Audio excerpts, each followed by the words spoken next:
bonsoir. Bienvenue au magazine économique, chaque dimanche 3h sur Radio Métropole et sur Télémétropole. Le dimanche soir 7h. Et cette émission sera disponible sur YouTube, une émission produite par le groupe Croissance. Nous avons deux invités pour parler d'économie numérique, pour parler de formation, d'éducation au 21e siècle. Quelle perspective? On sait bien que l'éducation au niveau mondial a été très touchée par Covid. En Haïti, c'est pire parce qu'une crise multiforme nous dérange de manière considérable. On avait les instruments, on avait les moyens, mais on les a ratés en quelque sorte. Pour commencer, nous avons le plaisir de recevoir Patrick Attié, qui est responsable de l'ESI, l'une des principales institutions de formation numérique du pays. Patrick, merci de répondre à l'invitation. Bonjour Kessner, bonjour à tous les auditeurs, bonjour à Marc-Alain et merci pour l'invitation. Très bien, donc je présente Marc-Alain pour faire la transition, c'est le jeune du panel on pourrait dire, donc un influenceur, Bange. Il était en économie je peux dire, mais je pense que maintenant il est surtout en informatique. Bange qui est une organisation qui facilite le coworking, donc c'est le futur. Marc-Alain, bonjour. Bonjour Kessner, bonjour Patrick, un plaisir d'être là. Voilà, messieurs, et on ne parle que de cela ces jours-ci, l'économie numérique, ça existe depuis quelque temps l'Internet, mais avec Covid-19, on parle de post-Covid. Commençons avec Patrick, qu'est-ce que tu penses de ce qui se passe à travers le monde? Quelles sont les perspectives? Quel rôle le numérique va jouer au 21e siècle? Kessner, c'est à Marc-Alain ou à moi que tu poses la question? Je suis désolé. À moi? Ouais. Ok. Je crois qu'il y a des disruptions qui sont en train de se produire. À l'époque de l'Internet, il y avait une disruption, c'était l'Internet. À l'époque de l'invention du micro-ordinateur, il y avait une disruption, c'était le micro-ordinateur. Aujourd'hui, on a plusieurs technologies disruptives qui sont en train de converger les unes vers les autres pour créer une disruption qui est, je crois, encore plus importante que ce qu'on a connu durant les précédentes révolutions technologiques, je dirais. On a l'intelligence artificielle, on a le blockchain, on a le big data, le machine learning, la réalité virtuelle, la réalité augmentée, l'Internet des objets. Toutes ces technologies sont en train d'être complémentaires les unes des autres pour changer énormément de choses, et même au niveau sociétal. Je crois que pour la première fois, il y a un changement sociétal qui est en train de s'opérer. On n'en est peut-être pas conscient, ça va probablement se passer sur les 10 ou plus prochaines années. Mais les technologies aujourd'hui, notamment l'intelligence artificielle, nous obligent, et déjà aux États-Unis, dans certaines universités américaines, il y a des groupes de réflexion multidisciplinaires qui réfléchissent à comment accompagner cette révolution et comment faire évoluer les sociétés pour qu'elles ne deviennent pas esclaves, en quelque sorte, de cette révolution. Donc je crois que Covid ou pas Covid, pour répondre à ta question, Kessner, ça ne change pas grand-chose. Certainement que le Covid a été un accélérateur de l'adoption de certaines de ces technologies, mais la révolution est en cours et je crois que Covid ou pas Covid, elle va y arriver peut-être un peu plus vite grâce au Covid ou à cause du Covid, mais je crois qu'elle est là. Voilà. Marc-Alain, tu n'es pas assez vieux comme Patrick et moi pour comprendre l'émergence de l'Internet dans les années 90.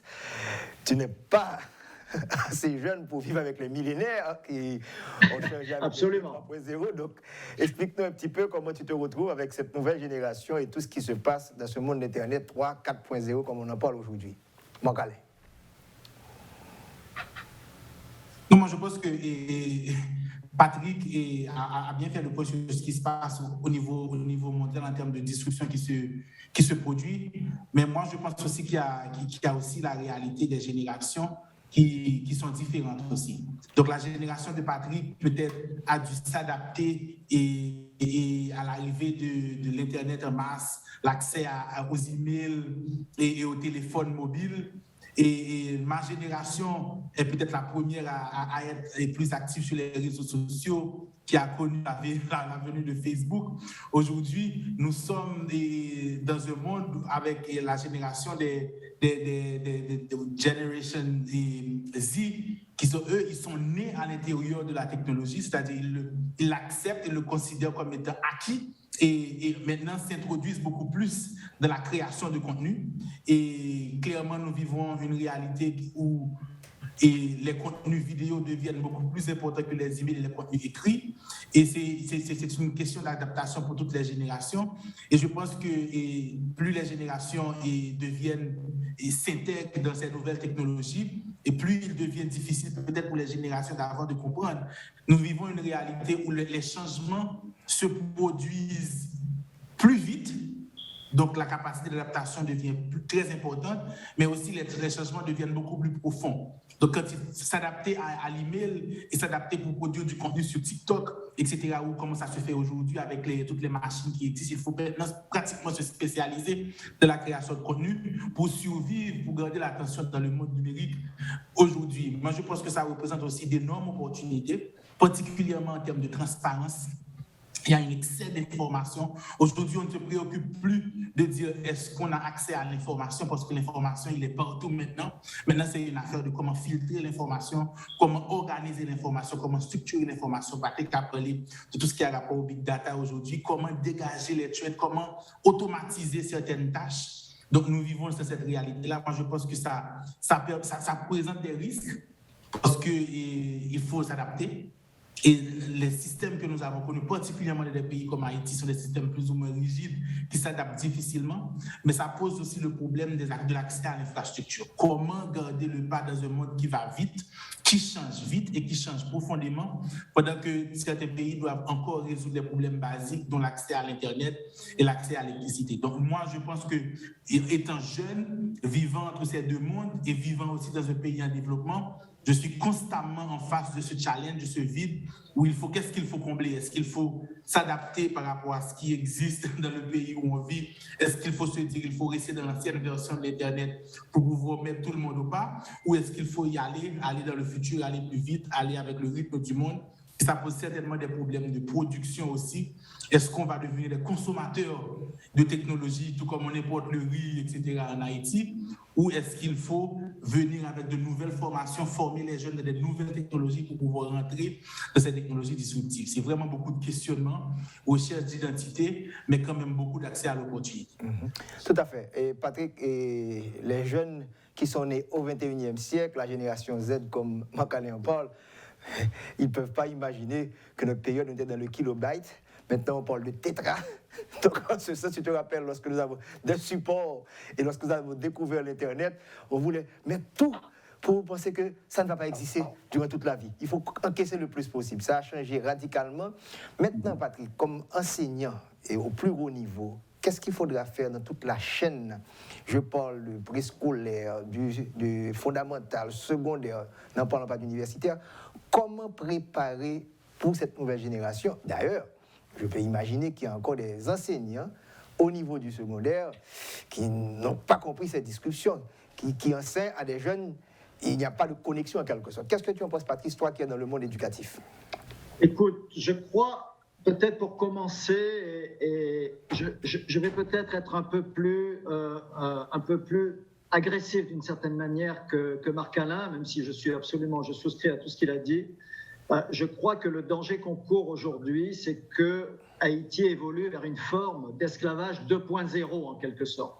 Ce n'est pas un esclavage qui a un rapport avec le racisme, avec le fait qu'une population maltraite une autre population physiquement et ce genre de choses, mais c'est quelque chose qui a quand même certaines caractéristiques de l'esclavage, c'est la dépendance quasi totale vis-à-vis du savoir-faire d'une autre population. On le vit aujourd'hui, ça fait des années, on en a des tas d'exemples. Le fait que nous dépendions d'autres pays, d'autres peuples, pour pouvoir nous nourrir, pour pouvoir nous développer, pour pouvoir réaliser un ensemble de choses, parce que nous n'avons pas le savoir-faire en Haïti pour le faire, nous fait non seulement dépenser énormément d'argent, qui pourrait être investi probablement ailleurs, mais nous amène vers cette forme d'esclavage 2.0. Marc-Alain a dit tout à l'heure, et à juste titre, que les choses évoluent vite, de plus en plus vite. Il y a une dizaine d'années, quand tu perdais un an, quand tu restais un an sans rien faire, tu perdais un an. Aujourd'hui, quand tu restes un an sans rien faire, tu perds 3 ans d'évolution quasiment par rapport aux autres pays. Donc, on a une accélération du décalage entre l'inaction et l'évolution des autres pays.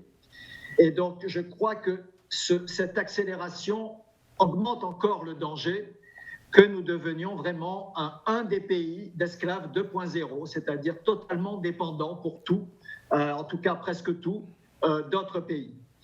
Et aujourd'hui, on en a souvent discuté avec Marc-Alain, avec toi, Kessner, on sait qu'aujourd'hui, la création de valeur, donc le développement économique, se fait là où il y a de la science et de la technologie. Mais pas en tant que consommateur et Marc-Alain l'a dit tout à l'heure, mais en tant que producteur. Et aujourd'hui, pour devenir producteur de technologie et un producteur qui produit une richesse économique derrière, il faut être de plus en plus pointu, il faut être de plus en plus compétent dans un domaine, et même dans ce domaine, être compétent dans un sous-domaine de ce domaine et devenir très très bon. Et aujourd'hui, en Haïti, on n'y est pas encore, en tout cas pas en quantité certainement suffisante. Et pour répondre à ta question rapidement, je dirais qu'il faut d'abord qu'on injecte dans le système de l'enseignement primaire et secondaire une nouvelle génération d'enseignants qui est rompue à ce que disait Marc-Alain tout à l'heure, qui a aussi la vision et qui a adopté les éléments dont Marc-Alain parlait tout à l'heure. Ce qui n'empêche pas en parallèle de upgrade, si je puis dire, d'update le corps enseignant actuel, ce qui se fait déjà, je veux dire, on ne nous a pas attendu pour commencer, mais qui produit quand même des résultats relativement, je dirais, limités par rapport aux dépenses investies dans ce type de formation. Et je crois qu'on a besoin aujourd'hui d'une nouvelle génération d'enseignants. Je peux te dire que l'expérience qu'on a, et Marc-Alain le vit tous les jours aussi, c'est que nos étudiants sont beaucoup plus avancés que nous. Lorsque nous, on a parlé de formation à distance il y a quelques années, eux étaient déjà en train de suivre des cours en ligne sur les premières plateformes, pendant que nous, on était en train de réfléchir à comment mettre en place une stratégie de formation à distance. Donc le problème, ce n'est pas les jeunes, ce n'est pas l'adoption des jeunes. Ils nous attendent, on est en retard par rapport à eux. Donc je crois qu'aujourd'hui, il y a un élément important, et qui rejoint tout à l'heure ce que tu disais, Marc-Alain, c'est qu'on doit faire du leapfrogging, on ne doit plus procéder de manière incrémentale. Si on ne veut pas devenir ces esclaves 2.0, on doit vraiment faire des sauts quantitatifs et qualitatifs importants, ce que la science et la technologie aujourd'hui, du point de vue de sa complexité, du point de vue de ses coûts d'accès, permettent de faire, ce qui n'était pas vrai forcément il y a 5 à 10 ans. Mais aujourd'hui, on peut accéder à toutes ces technologies de pointe vraiment de la même manière qu'on va chercher à apprendre à développer des sites web ou ce genre de choses, ou des applis mobiles ou ce genre de choses. Donc voilà, il faut essayer de faire des opérations aussi systémiques que possible en injectant dans le système des éléments quantitativement et qualitativement plus importants, et aussi ne pas tomber dans le piège de vouloir tout faire pour l'étudiant, de vouloir créer des systèmes qui sont parfaits. On parle beaucoup de student center, des trucs student center et tout ça. Je peux te dire que nos étudiants s'en fichent de cette affaire de student center. Ils sont sur toutes sortes de plateformes en ligne, ils les assimilent, ils les avalent comme des éponges, qu'elles soient student center ou pas. On doit prendre des raccourcis, aller très vite et les mettre en capacité, peut-être en plus grande quantité encore aujourd'hui, et peut-être surtout parmi les populations les plus défavorisées, d'aller vers elles et de leur montrer qu'il est possible aujourd'hui d'acquérir très rapidement des compétences dans des secteurs de pointe qui nous paraissent des secteurs lointains de pays développés avec des gros labos de recherche, etc. C'est plus vrai aujourd'hui. Aujourd'hui, tu peux aller prendre une population dans un bidonville et lui apprendre à faire du data science ou de la réalité virtuelle. Donc voilà, c'est un peu le message que je voulais donner juste pour compléter un peu ce que disait Marc-Alain tout à l'heure. Tout à fait. Et le problème de multiplicateur, en général, c'est positif, que ce soit en physique ou en économie, mais vous avez attiré notre attention, c'est un multiplicateur dangereux. Ça ne devient pas positif, ça devient négatif. On ne perd pas une année, on perd 3, 5 années, ça c'est dangereux. Donc, et vous venez d'analyser en quelque sorte un problème de gouvernance, donc, qui signifie de la tête de l'école, le conseil de l'école, parce qu'on ne peut pas parler d'un directeur, il faut qu'il y ait un conseil. Et maintenant, c'est le point le plus important, update les enseignants. Parce que tu l'as bien dit, les professeurs sont en retard par rapport aux jeunes. Donc, c'est comment changer tout ça, ce modèle qui, description, on en a parlé en quelque sorte. Alors, Makale, tu es tout près des jeunes. Comment ils se retrouvent dans ce système obsolète, dépassé, aller à l'école, le tableau est noir ou vert. Et vous avez un échantillon, je pourrais dire, qui n'est pas aussi large par rapport à ce que nous avons en Haïti, parce que Patrick vient de poser le problème de masse critique et surtout dans les milieux ruraux. Comment tu trouves, comment sont les jeunes aujourd'hui? Quel espoir? Qu'est-ce qu'ils attendent de cette gouvernance pour qu'on puisse vraiment intégrer ce monde technologique et faire ce leapfrog, à savoir le saut, comme les crapauds qui évitent de commettre les erreurs? Parfois, on peut être content aujourd'hui d'avoir été en retard parce qu'on peut mieux faire en quelque sorte. Dis-nous un petit peu l'environnement dans lequel tu vis pour le moment avec les jeunes, que ce soit avec Bange ou encore lorsque tu vas à l'intérieur du pays. Et je vais répondre à cette question vraiment sur deux aspects. Premièrement, Haïti n'est pas seulement composé de développeurs ou de gens intelligents qui se retrouvent à Banj, etc. Donc, en fait, ce qu'on a comme, moi, ce que je constate, c'est de la frustration à deux niveaux. Premièrement, ce qui se passe aujourd'hui, qui se passait peut-être un peu moins avant, c'est que le jeune haïtien, il consomme du contenu global. C'est-à-dire, il est ici en Haïti, mais il ne voit pas qu'Haïti. Donc, le jeune haïtien sait que ça va mieux au Chili parce qu'il voit des vidéos, des images de producteurs de contenu au Chili. Il voit ce qui se passe aux États-Unis. Le jeune haïtien, il est sur YouTube parce qu'il consomme de ce qui se passe sur l'Internet dans la mesure du possible, malgré les difficultés de leur connexion, etc. Donc, on a de la frustration parce que, par exemple, le jeune haïtien te dit pourquoi PayPal ne fonctionne pas en Haïti? Pourquoi je n'arrive pas à payer rapidement ce que j'ai à payer? Donc, l'haïtien est en contact avec le monde sans avoir accès aux mêmes services que tout le monde.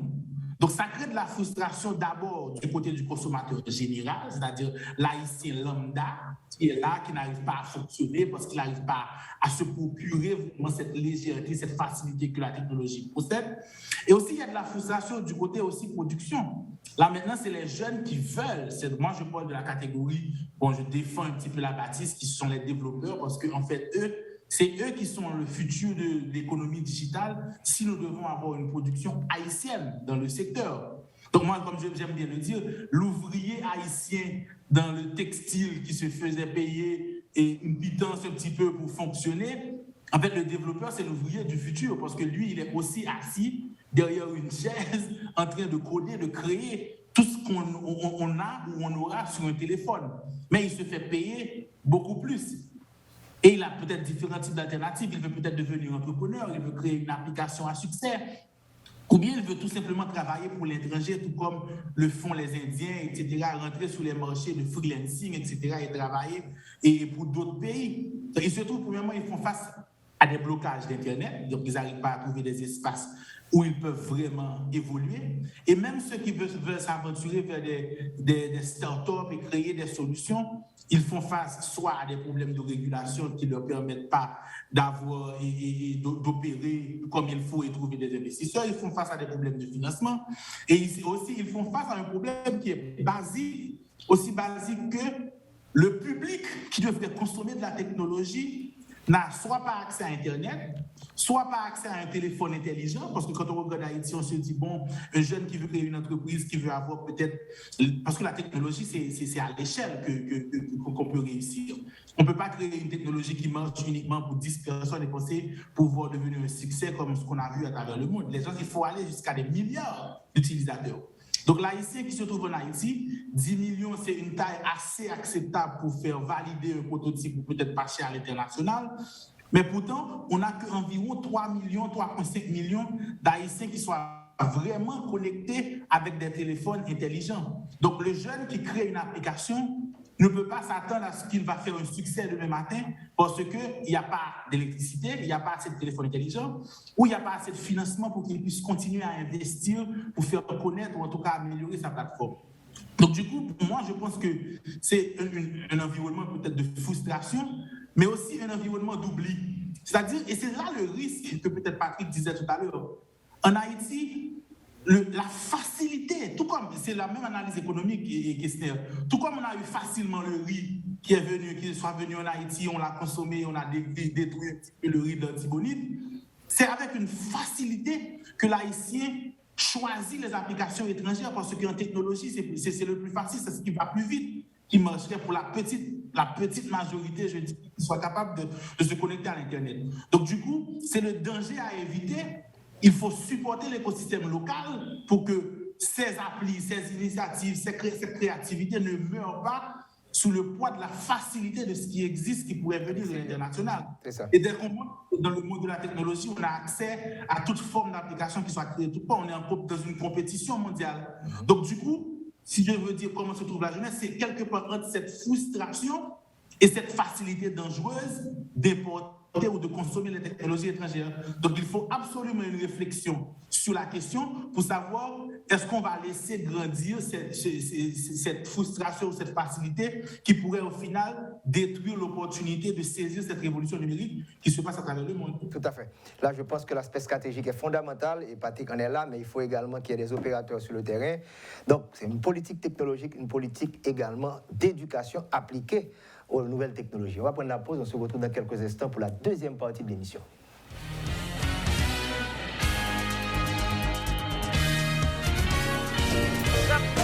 Mettez pour mettre, bipiti 50 000 gouttes. À bon petit temps, vous bénéficiez 7% obligé. Allez, oh, Carole, sans régler comme ça même, pas voir du tout. Ah, activité fait pas temps. Au contraire, son petit temps prend là pour venir renouveler obligation BRH moyen. On entend parler de obligation BRH. Qui ça lié même? Obligation BRH, c'est un produit banque centrale mettez sous marché pour faire l'argent fait petit. Dès pour pipiti 50 000 gouttes, ou qu'à mettre dans l'obligation BRH, cap rapporte 7% intérêt chaque année. 7% intérêt chaque année? Ça bon net, oui. Et puis son petit dollar, m't'a pas lâché pour me serrer, oui, Fanny. Ah, pas jouer nos ma chère. Qui a fait acheter dollar serré ça? S'il descend ou bon, s'il monte, BRH a mettre un petit plus sous 7% là. Qui donc, pas de perdu nos ma chère. D'ailleurs, c'est renouvelé l'obligation BRH là pour 3 mois. Et puis qui côté exactement m'a besoin de produit ça? Ou a besoin dans toute banque yo, à toute coopérative qui dans fédération yo, à dans l'autre institution financière yo. Eh bien, avec obligation BRH, tout j'aime gagner. Ou fin parler Carole, malé. Kounia, gen plus avantage toujours l'entrée dans l'obligation BRH. Si vous faites le fait 3 mois, BRH a 7% intérêt. Si c'est 6 mois, intérêt à 7,25%. Et puis, si vous faites une année dans l'obligation BRH, vous avez 7,50% intérêt sous maman l'argent. Mettez pour mettre. Vous avez 1000 raisons pour investir. Vos enfants, votre retraite, pour les imprévus, pour gagner plus d'argent. Mais pour bien investir, il vous faut les bons produits et la bonne équipe. En Haïti, une seule référence, Profin. Commencez à investir à partir de 1 000 $ ou l'équivalent en gourde. Ouvrez votre compte de placement Profin aujourd'hui même. Contactez-nous placement@groupeprofin.com 28 11 91 91 ou 28 11 92 92.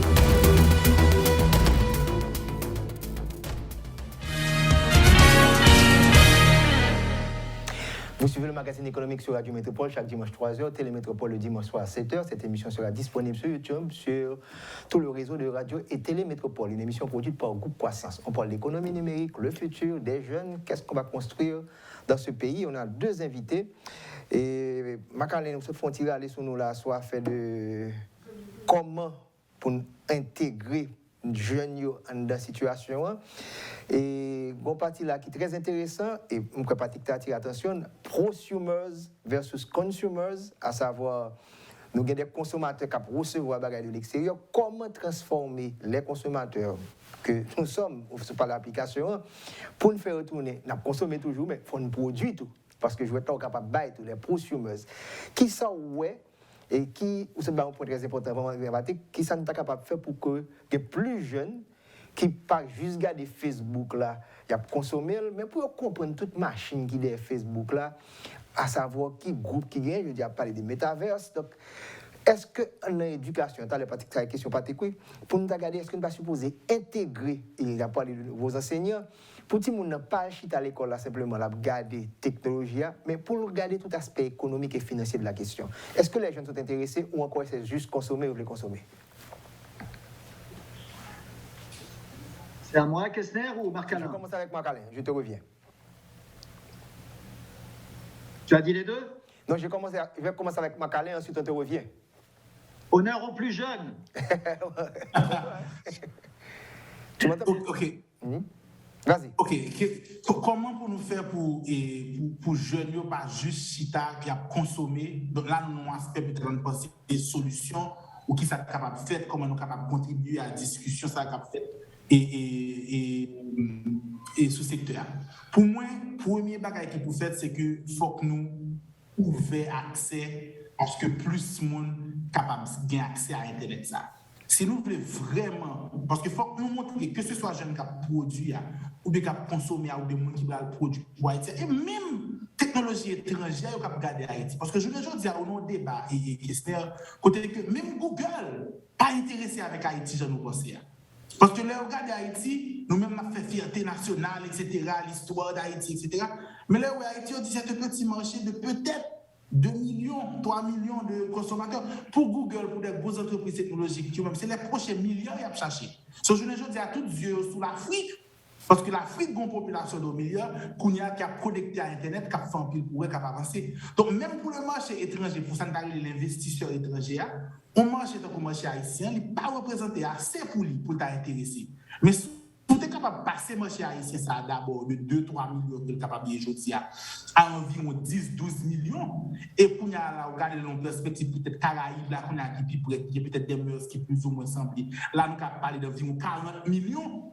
Là, nous avons peut-être représenté un poids qui est intéressant. Et si vous représentez un poids qui est intéressant pour investisseurs étrangers, vous représentez un poids intéressant pour consommation locale ou de création qu'a fait locale. Donc, je pense que la première solution, c'est d'abord augmenter la quantité de monde qui a accès avec Internet. Et pour faire, pour moi, je toujours dit ça, ce sont des décisions de politique publique liées. Et moi, je dis ça, si l'État haïtien a décidé que il dit que au moins chaque haïtien a un téléphone, il connaît exactement qui j'ai pour le faire, qui batterie de politique à mettre en place pour chaque haïtien a un téléphone intelligent à mettre. C'est parce que les parents ont une priorité pour personne qui fait le pas faire. Et on parlait de question accès à Internet. Il faut que les gens capable d'avoir accès à Internet pour Internet capable de valeur. C'est comme si on question là pour les l'œuf. Qui est-ce qui peut venir avant? Est-ce que c'est Internet qui peut venir gagner après ça, comment venir connecter sur lui ou bien des besoins? Ou bien c'est besoin pour gagner qui peut justifier le fait que on a payé pour Internet? C'est là l'État a un rôle pour jouer dans la politique publique parce que c'est des décisions capables vraiment améliorer le bien-être collectif. Tout à fait. Pour moi, c'est ça l'élément de question. Et deuxième élément de question, c'est que c'est pour nous rentrer dans une logique côté institution, accepter l'importance technologique. L'école, capable de rentrer dans la logique dans la démarche. Côté que tout nous capable de créer des écosystèmes, côté entrepreneurs qui intéressés à la technologie, capable de vivre de ça au créer. On libéralise FinTech, une bonne décision qui sortit là, nous avons peut-être parlé de l'ISOP, parce que centrale a dit finalement, on nous a créé un FinTech pour autorisation directe de la banque centrale. On essaie de libérer parce que nous avons utilisé la technologie, mais nous n'avons pas fait quoi assez avec la technologie en Haïti. On essaie de moyen pour être capable de faire sens pour capable de idée et pour monétiser les pour faire quoi avec en Haïti. Je ne dis pas tout ça qui passe sur Internet qui est capable de rapporter un petit moyen encore, c'est parce que diaspora haïtienne est intéressée avec Haïti, toujours avec ça qui passe en Haïti, qu'il faut capable de dire peut-être sur Facebook Live et pour mettre un cash app, pour mettre un bagage sur lui, pour nous capable de faire un petit comme dans l'activité numérique. Activité numérique par rapporter assez, donc il faut que nous montrions la valeur économique que le gain. Et pour ça faire, ce n'est pas seulement affaire d'accès à FinTech, mais c'est affaire de tout un écosystème qui pourrait entrer dans le système éducatif là, qui pourra apprendre si nous créer et valoriser ça depuis à la base. Nous qui investi, ce n'est pas seulement faire crédit, on toujours parler de ça au même questionnaire. Et comment on est capable de venir avec de nouveaux types de formes de financement de l'économie, que ce soit venture capitaliste ou que ce soit angel investors, on leur passe, on a mis des comme pour économie fonctionner ou bien pour banque. Est-ce qu'il y a moyen pour créer de l'autre structure, de l'autre forme pour quantifier plus risque, pour capable d'intégrer les gens, qui ont l'État haïtien capable de mettre des politiques en place, qui ont les médias qui véhiculer leur message. Donc, il y a toute une question de l'écosystème qui peut entrer en branle, qui peut finalement transformer Haïtien de consommateur à un monde qui produit dans le secteur technologique. Et encore, j'aime dire tout à l'heure, un gros risque qui pose sur nous, si nous chita là, nous pas rentrer dans des démarches de production, ça, nous avons juste chita et puis nous venons des consommateurs, des importateurs, même si on fait dans notre secteur. Et il y a un avantage, le monde à disposition depuis Internet. Si on succès capable de commencer en Haïti, il a gagné très très vite à travers le monde. Et l'opportunité, c'est chaque jour passé, Jean-Patrick dit, chaque jour passé, nous perdons peut-être 3 mois. Donc, il faut nous commencer bonheur.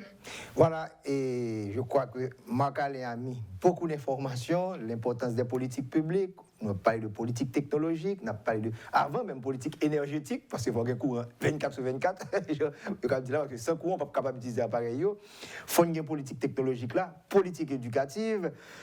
Patrick, avec toutes ces politiques, comment tu verras tout ça, cette masse critique qu'on cherche, également ce changement dans l'enseignement, puisque vous êtes dans une telle situation, et j'ajoutais pour toi, Patrick, est-ce que ce ne serait pas nécessaire que l'on produise des enseignants pour aller expliquer l'histoire de la technologie, pour expliquer comment ça fonctionne, ce que c'est que ces groupes, comment on les finance? Donc, il y a beaucoup de choses. Tu as la balle, Patrick. Donc, ce que vous pouvez voir sur la diapo, c'est le cas d'Israël. Pourquoi Israël? C'est intéressant, parce qu'Israël a une population qui est à peu près identique à celle d'Haïti. Ils ont 9 millions d'habitants. Donc, ils n'en ont pas beaucoup moins ou beaucoup plus, à peu près la même.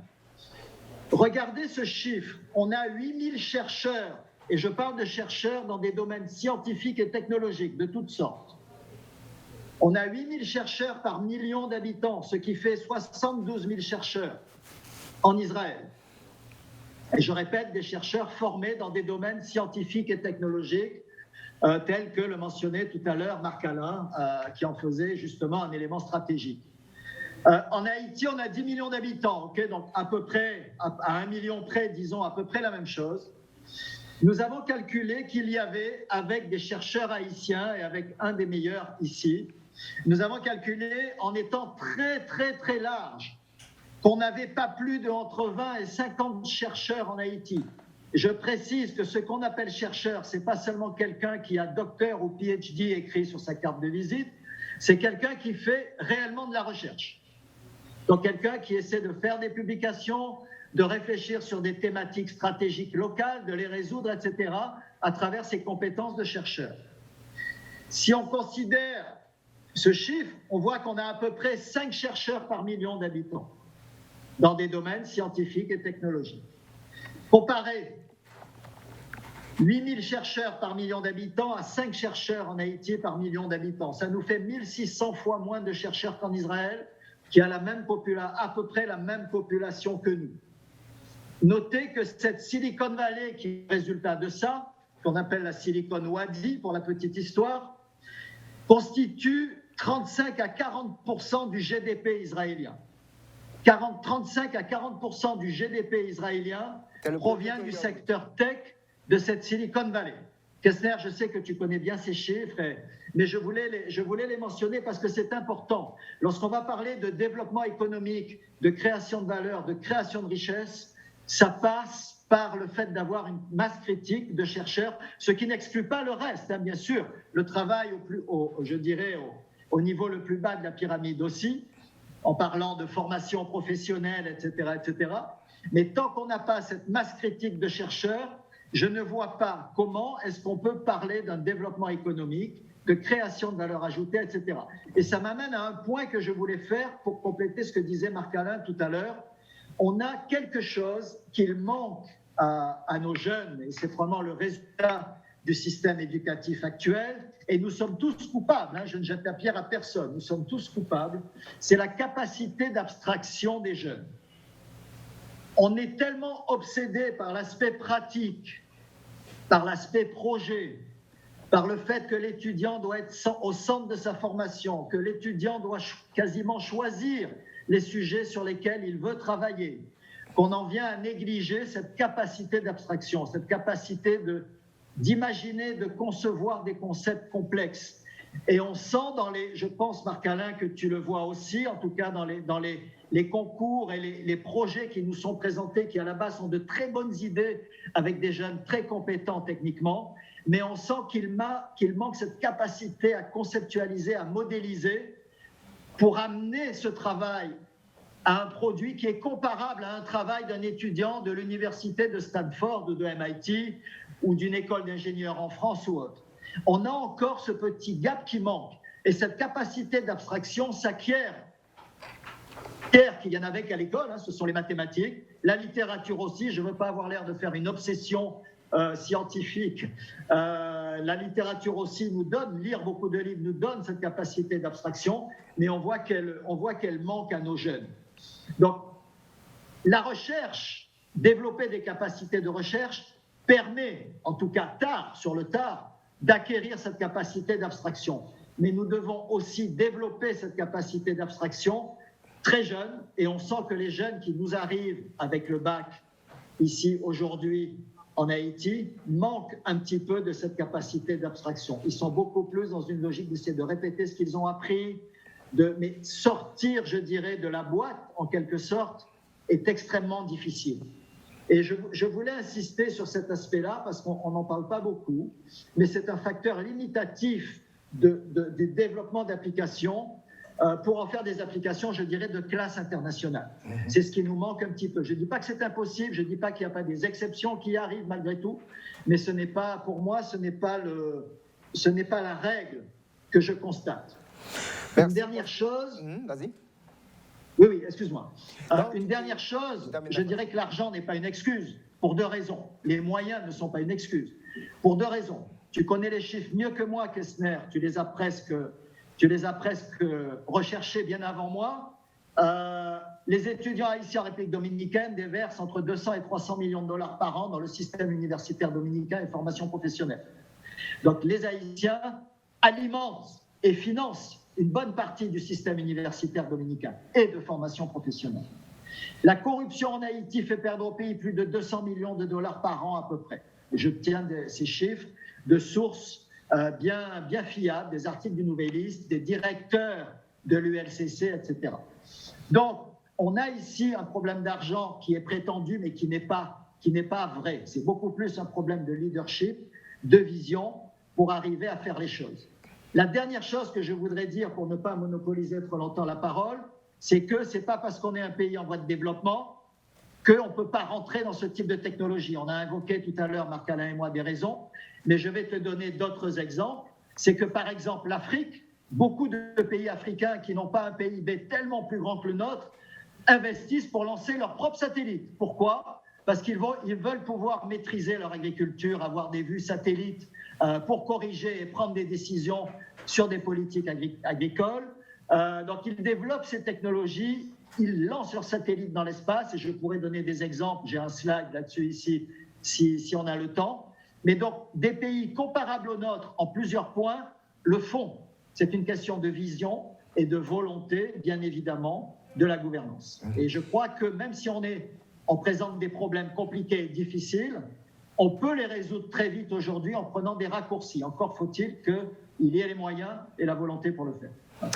Je pense que le cas israélien est un cas extrêmement intéressant et un pays qui arrive à faire de l'agriculture dans un désert, maintenant qui diversifie leur économie, ne reste pas simplement sur leur capacité de transformer des choses dans l'agriculture, mais 35 à 40%, le GDP, c'est le produit intérieur brut. Donc cette diversification est fondamentale et l'utilisation des technologies également dans l'agriculture. Et on va revenir dans quelques instants et Marc-Alain nous dira maintenant le nombre de développeurs que nous avons en Haïti, peut-être le nombre d'ingénieurs qu'il y a. Ceci, c'est des choses extrêmement importantes pour un pays. On prend la pause, on se retrouve dans quelques instants pour la troisième et la dernière partie de l'émission.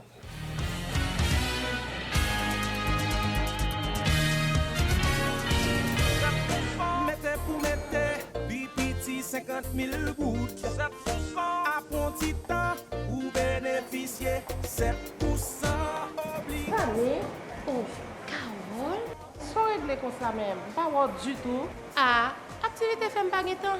Au contraire, son petit temps prend là pour venir renouveler obligation BRH moyen. On entendait parler de obligation BRH. Qui s'allie même? Obligation BRH, c'est un produit banque centrale mettez sous marché pour faire l'argent fait petit. Débouquer pour pipiti 50 000 gouttes ou qu'à mettre dans obligation BRH cap rapporte 7% intérêt chaque année. 7% intérêt chaque année. Ça bon net, oui. Et puis son petit dollar, je vais l'acheter pour me serrer, oui, Fanny. Ah, pas jouer nos marchés. Qui a fait acheter de la série ça? S'il descend ou bon, s'il monte, BRH a mettre un petit plus sous 7% là. Qui donc, pas de perdu nos marchés. D'ailleurs, c'est renouvelé, renouveler l'obligation BRH là pour 3 mois. Et puis qui côté exactement m'a besoin de produit ça? Ou à besoin dans toute banque yo, à toute coopérative qui dans fédération yo, ak dans l'autre institution financière yo. Eh bien, avec obligation BRH, tout j'aime gagner. Ou pin parler Carole, malé. Kounia, gen plus avantage toujours l'entrée dans obligation BRH. Si vous faites le fait 3 mois, BRH a 7% intérêt. Si c'est 6 mois, intérêt à 7,25%. Et puis, si vous faites une année dans obligation BRH, vous avez 7,50% intérêt sous maman l'argent. Mettez pour mettre. Vous avez 1000 raisons pour investir. Vos enfants, votre retraite, pour les imprévus, pour gagner plus d'argent. Mais pour bien investir, il vous faut les bons produits et la bonne équipe. En Haïti, une seule référence, Profin. Commencez à investir à partir de 1 000 $ ou l'équivalent en gourde. Ouvrez votre compte de placement Profin aujourd'hui même. Contactez-nous, placement@groupeprofin.com, 28 11 91 91 ou 28 11 92 92.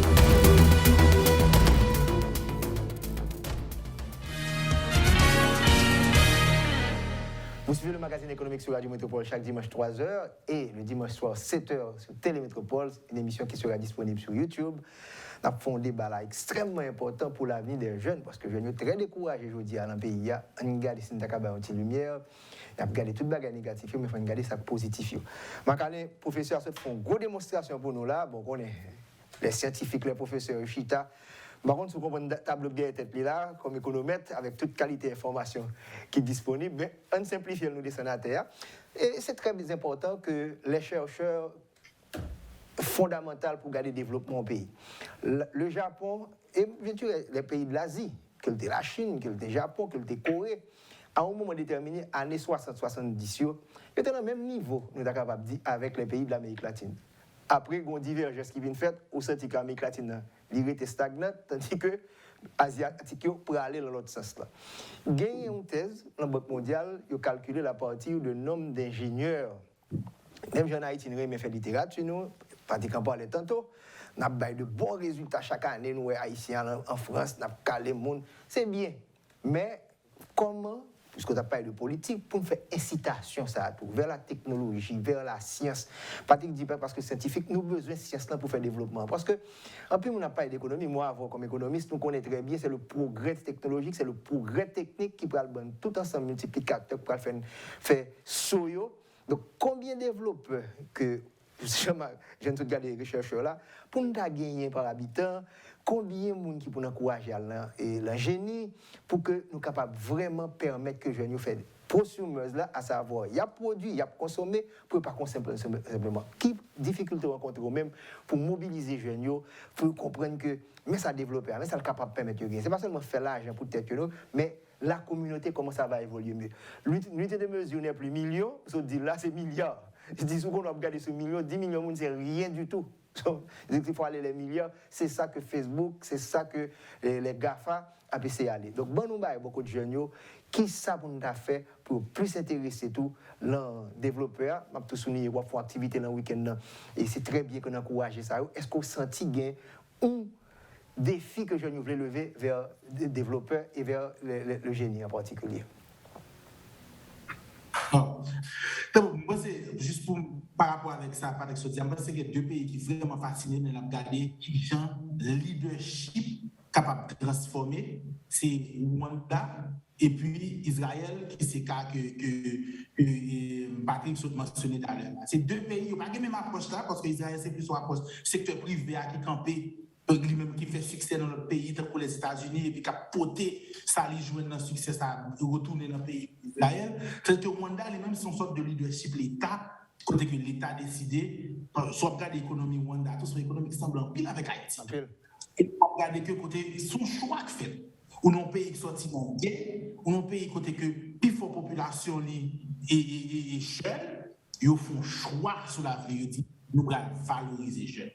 Et encore une fois, question de penser qu'il y a pile de choses qui est capable de faire en Haïti, si tu as un leadership, ça côté que nous dit, nous faisons choix et que nous portons pas seulement sur un seul gouvernement, mais nous portons sur plusieurs gouvernements. Côté nous dit, mais côté nous voulons aller. Rwanda, c'est un pays qui a une agriculture qui s'était basé un petit peu pendant un certain temps, mais on senti que l'État qui a dit non, il y a une opportunité dans le monde international, là, il y a une opportunité dans la technologie, et ouvrir rentrer là-dedans.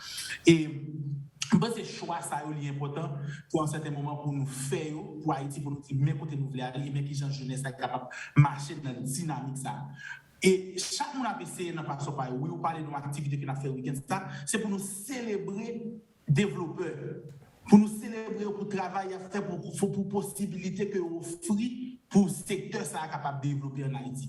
Et ça, c'est un choix que moi fait comme un simple citoyen, comme un simple monde qui a essayé de faire une initiative. Mais je pense que ce genre de choix, ça est supposé faire dans le plus haut niveau. Nous parlons de l'écosystème en pile pour nous dire qu'il faut qu'on mariage qui fait entre toutes forces vives qui est dans le pays, ça pour nous dire que c'est là que nous voulons aller et que nous voulons valoriser et que nous accepter que la technologie est une opportunité. En pile, il faut la dire parce que nous pensons que c'est sexy, parce que nous pensons que c'est ça la mode, son mode lié, mais réellement, il y a une opportunité pour nous créer un secteur ça. Et je pense que si nous voulons arriver dans un point côté que les jeunes sont capables de valoriser la technologie, il faut nous présenter l'opportunité. Ça veut dire qu'il faut nous retourner dans le système éducatif nous gagnons pour nous dire quel système éducatif nous avons créé pour nous capables de gagner. Malheureusement, la technologie n'est pas capable de développer, que ce soit au niveau de monde qui a consommé, que ce soit au niveau de monde qui a produit, ce système éducatif haïtien pas sophistiqué tête li on t'y calme plus. Et là pour nous ça c'est fondamental, ça c'est base, c'est là pour commencer. Et pour arriver plus loin, on a parlé de jeunes qui ont fait choix de carrière. Nous en 2021, jeunes pas seulement comme choix, c'est ingénieur, médecin, avocat. Le monde changé. Et en pile de jeunes qui fait choix ingénieur, médecin, avocat, ils ont retrouvé là dans banque graphic designer, vidéographeur, à faire activité dans le monde digital parce que finalement le monde poussé là. Et Haïti nous c'est presque à vivre sous une sorte de par une vraie planification faite côté nous dit mais côté nous voulons mener jeunesse. Mais qui ça nous voulait offrir comme opportunité et chaque monde là pour contre lui, là chercher pour contre tout le monde a essayé de garder pour contre m'encourager les jeunes souvent pour chercher sur internet là, cherchons la vie peut-être, cherchons l'autre opportunité par rapport à ça que présente et tout, mais nous regardez bien où elle est injuste parce que c'est pas ta ou pas seulement quitter pour ces jeunes qui pour chercher pour tête li côté parents côté l'état côté pays là vivre là qui pour créer opportunité ça pour et je pense que futur pays c'est jeunes qui a essayé non seulement pousser tête mais ramener l'autre derrière et c'est peut-être un petit peu à ça nous dédier là pour nous à faire ouvrir les yeux monde faire une opportunité et nous essayons de programmes qui viennent dans le projet par exemple que nous allons annoncer bientôt pour faire plus d'éducation numérique pour nous permettre aux jeunes capables de manipuler le code plus et manier une série de métiers. Parce que les études qui sont faites dans le monde, je dis qui montrent toute opportunité économique. Ça ne c'est pas à refaire, nous ne pouvons pas rediscuter. Il y a là, qu'on a une question de choix de politique publique ou bien de choix d'opportunité capable de chaque grain aspect de l'écosystème pour nous dire oui, nous croyons là-dedans et que nous voulons pousser là-dedans. Est-ce que pendant que nous là, est-ce que nous va supposer qu'on y a la prochaine élection pour arriver candidat pour aller, est-ce que nous va supposer que même avant ça parce que pour le préparer pour atteindre le plus grand nombre de personnes à partir de technologie, mais il faut que nous sommes capables de mettre ça dans le bol et jeunes même qui pour travailler pour exigeant pour dire bon mais ça a besoin le 21e siècle là parce que on dit que important là, il dit la plupart des métiers du 21e siècle il faut quand même créer. Donc, c'est dit tout le bagage va changer, façon de faire médecine, façon de faire l'école, tout le bagage. Je n'ai pas de bonne information parce que le gouvernement a dit qu'il y a un gros projet là pour regarder comment il a fait un câble passer en ballon, mais sortir Fort Liberté, passer au Cap, passer Port de Paix, virer, descendre dans Gonaïve, Saint-Marc, aller Port-au-Prince, Lambert, Cantigua, Grandance, virer dans le sud, arriver dans le sud-est. C'est un projet que la Banque centrale a réfléchi actuellement, l'a annoncé publiquement déjà. Maintenant, nous parlons de tout aspect numérique, éducation numérique, nous connaissons le télétravail, donc nous ratons un paquet opportunité pour aujourd'hui à Haïti pendant 3 dernières années, même si pas de gagner, monde pas de l'école, tu as arrêté la caille, mais il faut problème qui t'a résoudre. Mais Patrick, l'aménagement numérique du territoire maintenant. Nous pas qu'à quitter l'aménagement territoire, c'est l'aménagement numérique du territoire. Si je finis pas ces câbles là, bon, je préfère Alchitat Jérémy parce que il y a moins embouteillage. Parce que moins pour Jérémy que pour n'importe Port-au-Prince, nous avons travaillé plus bien Jérémy que nous travaillons Port-au-Prince.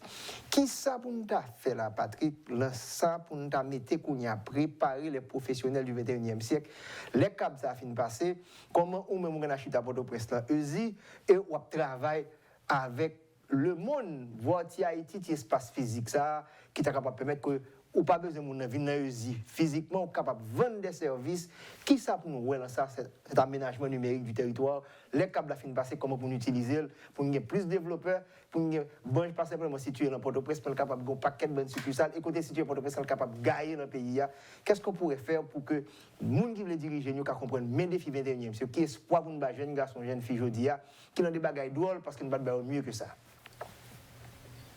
Je te propose une chose, Kessner, c'est qu'on saute l'étape du câble. Le câble est déjà obsolète. Tu sais que tu as une technologie qui est en train de se mettre en place. Je parle de l'Internet, hein, évidemment. Hein. Je parle de l'Internet. La technologie Starlink qui va atteindre Haïti incessamment, dans 1 mois, dans 2 mois, dans 6 mois, peut-être dans 1 an, en étant bien en retard, mais elle arrive. Cette technologie permettra à chaque centimètre carré du territoire haïtien d'avoir l'équivalent d'une connexion Internet haut débit, à un coût extrêmement bas. Donc je crois que déjà aujourd'hui, investir des millions et des millions dans des infrastructures de câbles, je parle pour les 5 prochaines années à 10 prochaines années, c'est quasiment un gaspillage d'argent. Donc il faut prendre en compte l'arrivée de ces technologies qui sont des technologies majeurement disruptives, hein, vraiment très disruptives, parce qu'elles remettent en question toutes les infrastructures d'accès à la connexion Internet que nous avons aujourd'hui. Plus besoin de tours, plus besoin de câbles, etc., etc. Et c'est une technologie probablement qui va s'améliorer au fil du temps, au fur et à mesure que plus de satellites, puisqu'il est prévu à peu près 40 000 satellites autour de la Terre pour avoir une couverture complète sur quelques années. Aujourd'hui, il y a quelques milliers de satellites qui ont été lancés qui permettent déjà d'avoir une couverture importante. Donc, c'est un élément à prendre en compte. Deuxième, c'est pour ça qu'on parlait tout à l'heure, Marc-Alain, je crois en parler, de saut, de leapfrogging, de saut qualitatif et de saut quantitatif. Ça, c'est un saut qualitatif et quantitatif dont nous pouvons profiter. Donc, en tout cas, nous y préparer dès maintenant. Je n'aurai pas retiré les câbles demain, mais en tout cas, on sait qu'il y a aujourd'hui un nouveau type d'infrastructure qui arrive et qui ne nécessite pas des investissements importants de la part des entreprises du secteur privé ou de l'État haïtien. Comment les entreprises du secteur privé peuvent s'adapter à ça et profiter de ces technologies qui arrivent? Ça, c'est la plus proche de nous. On sait que Jeff Bezos a ses projets et il y en a d'autres encore. Donc, voilà. Donc, ça c'est en train de bouger. L'énergie, je n'ai pas de solution miracle. Franchement, je t'avoue que c'est un goulot d'étranglement majeur où on a des étudiants qui viennent nous dire que ça fait 3 semaines qu'ils n'ont pas de courant chez eux dans certaines zones. Donc, c'est très difficile de faire ou de la formation à distance ou quoi que ce soit. Le problème d'Internet peut être mitigé d'une certaine manière, mais le problème d'énergie, si on l'a pas, on l'a pas. On ne peut pas faire grand-chose. L'autre chose que je voulais préciser, du côté État, je vais utiliser des chiffres qui sont les tiens, Kessner, si tu me permets, que j'ai retrouvés il y a quelques temps. Je les ai là, j'ai ouvert le slide. Le budget total de l'État haïtien pour 2018-2019 est de 173 milliards de gourdes. 20 milliards de gourdes sont consacrés au secteur éducatif, soit 11,6% du budget total. C'est un article que tu as publié sur le National, Kessner, qui est extrêmement intéressant, qui a énormément de données importantes, ce qui équivaut à peu près, alors c'était à l'époque, à 230 millions de dollars américains. Alors, cette enveloppe avait été revue à la baisse de plus de 4 milliards de gourdes par rapport à l'exercice précédent. Je parle de 2018-2019, donc à la baisse 2019 à 2020. Par comparaison, République dominicaine, article du Nouvelliste du 25 septembre 2017. Le budget proposé et approuvé par le pouvoir exécutif pour le ministère de l'Éducation s'élève à un peu moins de 19% du budget total. Je rappelle, on est à 11,6% du côté haïtien. Donc le budget national dominicain pour l'éducation est à peu près de 17 milliards de dollars contre 235 millions de dollars, plus ou moins à la même époque, sur le budget haïtien. Donc là, on a certainement un travail à faire. On peut faire beaucoup mieux en termes de financement parce qu'on peut toujours philosopher à longueur de journée, mais si on ne met pas les moyens qu'il faut, il ne se passera pas grand-chose, si ce n'est des gouttes d'eau dans l'océan. La dernière chose que je voudrais dire par rapport à la question de tout à l'heure et sur ce qu'a dit, sur la question que tu as posée sur comment amener plus de jeunes dans ces secteurs-là, Marc-Alain a mentionné une chose importante, c'est qu'ils veulent tous être avocats, médecins, ingénieurs civils. Et voilà, donc il y a 3-4 métiers comme ça autour desquels gravite l'envie de la plupart des jeunes. Et j'ai identifié 3 facteurs au minimum qui influent sur la décision des jeunes. Marc-Alain, on a mentionné tout à l'heure l'aspect mode, l'aspect cool de la chose. Quand c'est cool, qu'on le voit dans les films, qu'on le voit dans les infos, Mark Zuckerberg parle du métaverse, tout le monde le lendemain veut faire du métaverse. Mais avant, si on en parle, c'est difficile de faire bouger les gens. Donc, l'aspect un peu mode est important. L'aspect argent, ils veulent faire de l'argent. Ils ne veulent pas rentrer dans des trucs où ils ne vont pas faire d'argent. Et à ce titre, je voudrais préciser que jusqu'à présent, en Haïti, un jeune qui développe une appli qui marche et qui dit « bon, maintenant, je veux permettre aux gens de me payer en ligne », c'est un parcours du combattant pour ce jeune. Je parle sous ton contrôle, Marc-Alain. Même si on nous dit que les paiements en ligne existent, etc., pour un jeune qui crée son appli et qui veut mettre en place un paiement en ligne et le tester, c'est extrêmement difficile. Nous l'avons vécu à plusieurs reprises. Jusqu'à présent, au XXIe siècle, alors que ça existe depuis tellement longtemps ailleurs, dans des pays équivalents aux nôtres. Donc l'aspect argent est important. Le dernier aspect, c'est l'aspect statut. Donc on veut être appelé ingénieur, on veut être appelé docteur, on veut être appelé maître, avocat, etc. Donc, mais le problème de ça, c'est qu'aujourd'hui, si tu regardes un petit peu, si tu cherches dans ces secteurs-là, tu vas voir que pour la première fois dans l'histoire de l'humanité, et ça a été mentionné par des personnes qui sont écoutées comme Yuval Noah Harari, celui qui a écrit Homo Deus, ce livre Homo Deus, qui a dit que pour la première fois dans l'histoire de l'humanité, l'intelligence artificielle va éliminer de manière massive des métiers sans qu'ils soient remplacés au niveau équivalent, quantitativement. Tu te rappelles qu'à l'époque industrielle, des métiers disparaissaient à cause de l'industrie, d'autres apparaissaient, on se formait un peu dans un autre secteur et ça allait bien. Aujourd'hui, pour la première fois dans l'histoire de l'humanité, il est fort probable que des tas de métiers disparaissent. Et tu as des exemples. Les métiers de chirurgien, par exemple.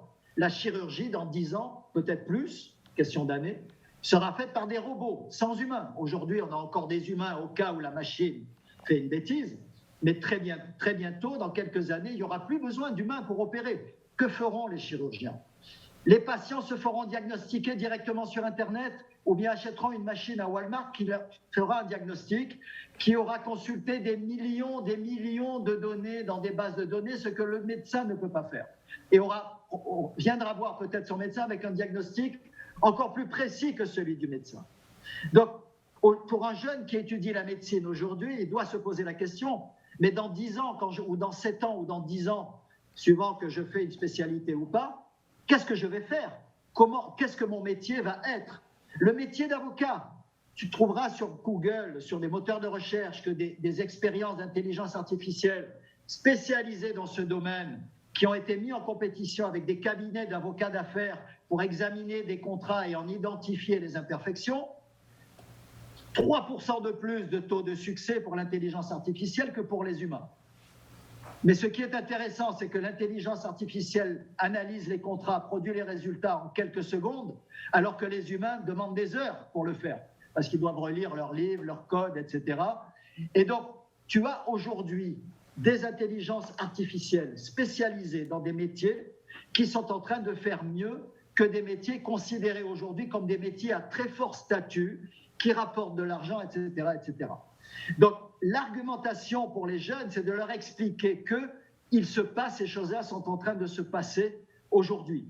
Et ça, c'est important, parce qu'ils vont se dire, oui, mais alors maintenant, si j'étudie la médecine, c'est très bien, mais il faut que je prenne en compte ce facteur intelligence artificielle. Si j'étudie le droit, il faut que je le prenne en compte, parce que sinon, je vais étudier dans des livres, et quand je vais sortir, on n'aura pas besoin de moi, en réalité.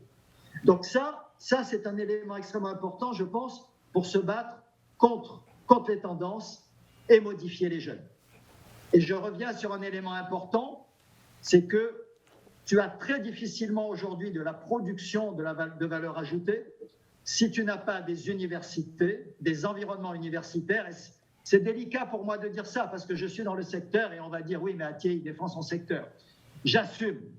Mais c'est une réalité. Il suffit de voir ce qui se passe ailleurs. On parlait des GAFA tout à l'heure. Facebook a été créé à Harvard. Microsoft a été créé à Harvard. Et bien d'autres. On pourrait énoncer la liste. Ce sont des jeunes qui ont cette capacité d'abstraction en plus de compétences techniques qui leur permet de développer des produits de fous qui ont des succès incroyables et de classe vraiment internationale. Donc, sans ce genre d'environnement qui existe, c'est très difficile d'arriver à produire, je dirais, de manière quantitative et qualitative, des idées nouvelles, mais pas seulement des idées nouvelles et des prototypes, mais des prototypes qui pourront faire un scale-up, qui pourront faire une mise à l'échelle et rentrer en compétition avec des prototypes peut-être équivalents européens, tu vois, ou américains. Dernier élément que je voudrais mentionner, j'ai pris quelques notes parce que sinon j'oublie, c'est qu'aujourd'hui, le modèle même de l'écosystème universitaire haïtien, le modèle économique est en danger. Tu vois qu'aujourd'hui, on vient de signer un accord avec un partenaire pour permettre à nos étudiants de faire un master entièrement en ligne pour 5 000 € en intelligence artificielle et data science, sans quitter Haïti. Aujourd'hui, c'est les masters. Demain, ce seront les licences. Pourquoi un étudiant va payer 2 000 $ ou 3 000 $ par an pendant 4 ans, alors qu'il pourra avoir une licence pour 4 à 5 000 $ pour tout le cycle, pour tout son cycle, en ligne, d'université de qualité. Donc, tout ça, ce sont des problèmes auxquels on doit faire face et auxquels on doit se préparer. Mais il est clair que tant qu'il n'y a pas un investissement massif, il ne suffit pas de le dire, tant qu'il n'y a pas un investissement massif dans ces secteurs, ce sera très difficile à faire.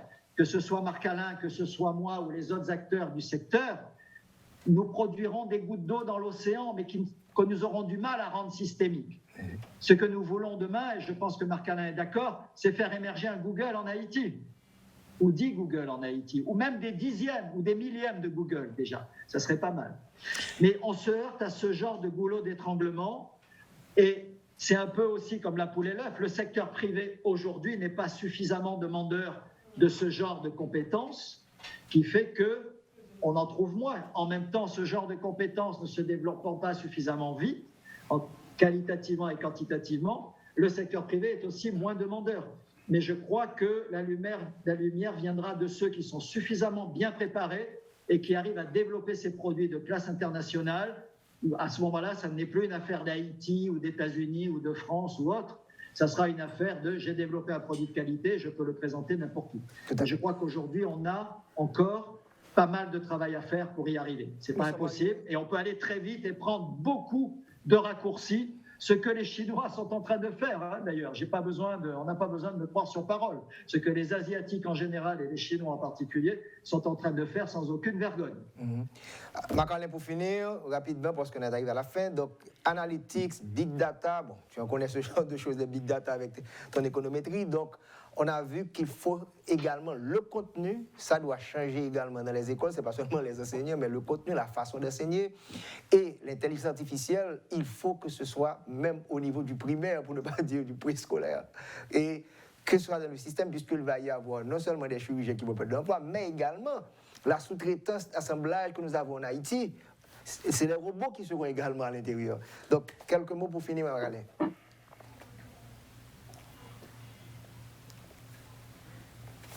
Ton micro. Je voulais juste insister sur une chose et peut-être poser une question, mais peut-être lancer une réflexion. Pourquoi Haïti est considéré comme une nation de gens créatifs? Parce que notre art, notre littérature est en train de briller en France. Regarde ce qui se passe dans les concours sur RFI, etc., de la musique. Pourquoi un pays avec autant de créativité, et Patrick disait tout à l'heure justement qu'il n'y a pas assez de créativité dans le monde de la technologie. Moi, ce que je pense qui se passe, c'est que, bon, me dit ça en créole, nous pas investir dans scientifiser, ça nous gagne comme valeur. Et moi, je pense que c'est une force la Chine, c'est que la Chine n'a pas copié les États-Unis. Ils ont utilisé ce qu'ils ont trouvé à travers le monde, notamment aux États-Unis. Ils ont ajouté ce qui était leur force à eux, et puis ils sont devenus bons. Ça veut dire que bon effort qu'ils peuvent faire en Haïti pour nous scientifiser les connaissances. Et malheureusement, nous n'avons pas peut-être assez scientifique, pour nous créer standard. Moi, je pense qu'il y a tellement de choses que le monde pourrait apprendre d'Haïti, notamment sur la question de comment nous arriver à créer un concept qui est les combits, qui marchait, que nous utiliser pour nous faire construction, pour nous mettre tête ensemble, pour nous faire série de bagailles. Il y a tellement de choses dans la culture, c'est juste que technologie a un réflexe mathématique et scientifique que finalement Haïtiens pas arriver à adapter avec lui parce que nous étions dans le monde peut-être de l'or seulement, nous pas rentrer dans la capacité ça pour nous gagner, pour nous dire ça sont belles idées, comment qu'à transformer l'on app parce que finalement app là, il y a science derrière, il y a mathématiques là-dedans pour nous capable créer ça. Et c'est son aventure que je nous ai essayé pour continuer sans que pas vraiment un système qui a supporté lui. Et ça que moi arrivé moi je n'ai arrivé faire en Haïti dans le monde technologique ça que n'a parlé c'est des bagages qui pour étonner des jeunes qui ont créé des bagages sans courant sans internet et avec bout de zone ils ont créé série de bagages c'est que le potentiel est là. C'est juste une question de comment investir. Et lorsqu'on parle d'investir, ce n'est pas seulement une question de politique publique, c'est une question de l'haïtien. Est-ce que l'haïtien quoi? Parce que par exemple, ça peut peut-être choquer, il y a des entreprises en Haïti qui préféraient dépenser des milliers de dollars de des applications de standard international pendant que un développeur fait ça là pour un simple peut-être système de gestion de clients. Il y a payé déjà, c'est Kounia Zua a ouvert un haïtien qui a fait. Et là, nous faisons événement ça qui est le Dev Expo qu'on a fait samedi, c'est justement pour choc ça. Et je me rappelle, nous avons fait la première édition en 2018. Il y avait des gens en Haïti qui sont venus et qui étaient choqués de voir que l'haïtien pouvait produire des choses. Et puis c'est après qu'ils s'étonnent qu'ils disent il faut nous faire un job pour nous travailler avec eux. Donc ces espaces-là sont là pour créer ce genre de choc pour les gens capables de dire peut-être que c'est possible. Parce que questionnaire, qu'on le veut ou non, Patrick, ou dans le secteur depuis longtemps, malheureusement, nous ne pouvons pas croire que la technologie est capable réellement de transformer l'économie. Nous disons, nous répétons, nous marchons, mais au fond, que ce soit dans la tête des décideurs publics ou celui qui va dépenser son argent pour bien le secteur privé qui devrait investir, nous disons, mais nous pouvons croire que c'est possible. Donc, il est important pour nous continuer l'activité de vulgarisation. Et je parle avec mon question pareil, qui lui-même a milité depuis tellement longtemps dans le secteur, depuis à l'époque, on parlait de l'alphabétisation, etc. Jusqu'à présent, ce n'est pas encore clair dans la tête de l'Haïtien que non seulement, à la minute que le clair, c'est que, si les possible, c'est qu'on va investir, si les possible, c'est que nous allons créer connaissance autour de lui, si les possible, nous allons parler de lui, vulgariser pour plus pour nous rentrer dans la logique là, et au final, si les possible, nous allons faire des choix pour nous prendre plus de risques pour le capable de vivre. Je pense que malheureusement, on n'est pas encore là, mais le travail continue, et que tout le potentiel est devant nous, mais malheureusement, et fenêtre là continue à fermer. Si moi-même mon message par rapport à ça, c'est vraiment chaque monde qui a contribué dans ce secteur, que ce soit au niveau de l'éducation, médias, ou bien monde qui a continué à galvaniser la science, ou bien juste tout simplement qui a travaillé à apprendre, coder, qui a essayé d'adapter, continuer à faire ça, ou pas sur la mauvaise voie, parce que, regardez, j'en ai parlé de Starlink, de nouvelles technologies capables de venir. Le jour où l'opportunité va venir, il faut que nous-mêmes, comme regardez là, parler pour dire tout, je vais sauter dans le bateau lorsque tout sera prêt parce que nous ne pouvons pas arrêter dans le noir net, alcoolé. À bonjour, quand il faut préparer pour ça. Ça, c'est ça, mon ministre. Nous remercions Patrick Attier de Lezi, nous remercions Bacalin de Bange. Kessner? Nous avons retourné encore, nous faisons notre émission parce qu'il faut mettre ça dans la prochaine campagne électorale là pour politiciens qu'on connaît, message renouvelé, mais qui côté pour aller. Merci beaucoup, monsieur, ça a été vraiment un grand plaisir. Nous avons pile parole pour nous dire toujours. Ciao, à la semaine prochaine.